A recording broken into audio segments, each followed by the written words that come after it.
बाजार के बहाव के खिलाफ तैरने की कोशिश करना, सच कहूं तो ट्रेडिंग में इससे बड़ी गलती कोई नहीं है।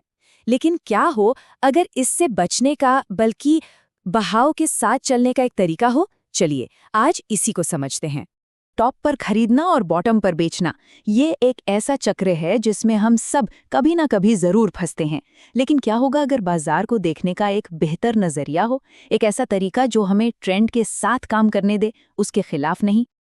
देखिए, एक सटीक रिवर्सल कीमत का पता लगाना, ये तो बस तुक्का लगाने जैसा है। ये अंदाजे का खेल है। लेकिन उन जोन्स को पहचानना जहां बड़े इंस्टीट्यूशंस यानी स्मार्ट मनी अपना पैसा लगाती है, वो एक हुनर है जिसे सीखा जा सकता है। और यहीं पर हम अंदाजे को एक सिस्टम से बदल देते हैं। तो असल बात ये है कि ये जोन चार्ट पर बनी सिर्फ लकीरें नहीं हैं, ये वो मैदान है जहां बाजार का खेल बदला था। यहीं पर बड़े प्लेयर्स ने अपनी चाल चली थी और हमारे लिए सुराग छोड़े थे। हमें बस इन सुरागों को पढ़ना सीखना है। तो ये सुराग आखिर दिखते कैसे हैं? असल में ये जोन 4 खास तरह के प्राइस पैटर्न से बनते हैं। चलिए एक एक करके इनकी पड़ताल करते हैं।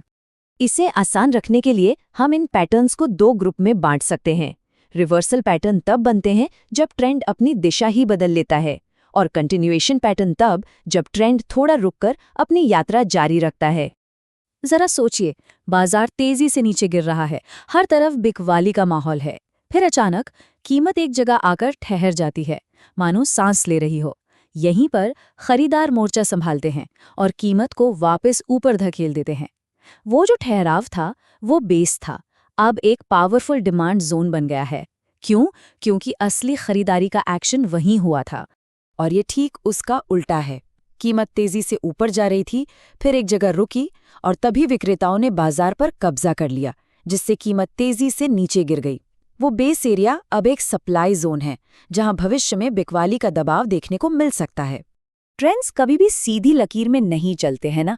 अक्सर एक अप ट्रेंड के बीच में कीमत थोड़ी देर के लिए सुस्ताती है, एक बेस बनाती है और फिर अपनी ऊपर की यात्रा जारी रखती है।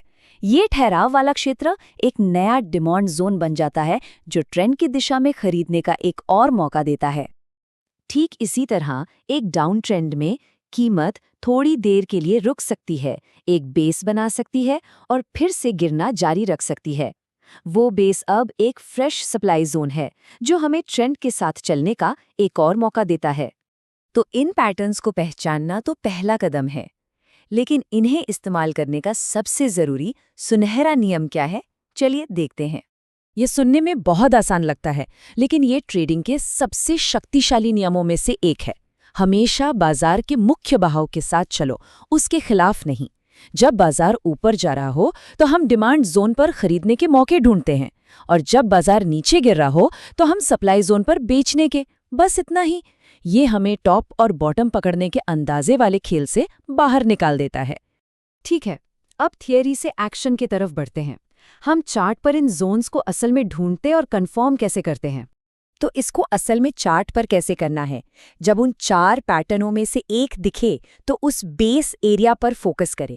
बस एक बॉक्स बनाना है जो उस बेस के सबसे ऊंचे और सबसे निचले पॉइंट को कवर करे। बस यही है अपना जोन। सुनने में आसान है, पर ध्यान रखना है कि ये बॉक्स एकदम सही बने। लेकिन एक मिनट, क्या चार्ट पर बना हर जोन बराबर काम करता है? बिल्कुल नहीं।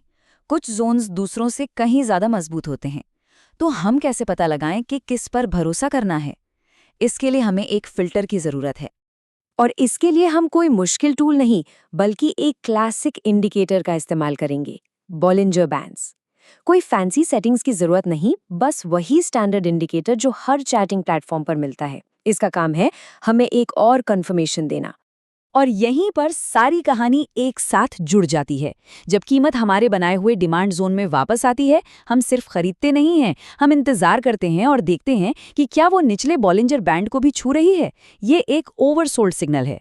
इसी तरह सप्लाई जोन में हम कीमत को ऊपरी बैंड को छूती हुए देखना चाहते हैं, जो एक ओवरबॉट सिग्नल है।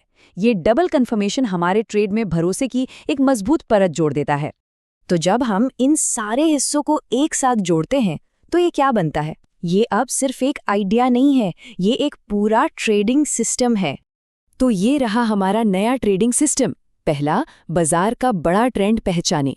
दूसरा, उन 4 पैटर्न्स का इस्तेमाल करके सही जोन मार्क करें। तीसरा, सब्र के साथ कीमत के उस जोन में वापस आने का इंतजार करें। और चौथा, एंट्री कंफर्म करने के लिए बोलिंजर बैंड्स का फिल्टर इस्तेमाल करें।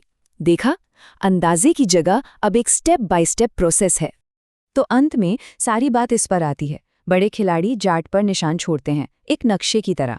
ये कोई सीक्रेट कोड नहीं है, ये जानकारी सभी के लिए उपलब्ध है। असली सवाल यह है, क्या हम इसे पढ़ना सीखने के लिए समय लगाने को तैयार हैं?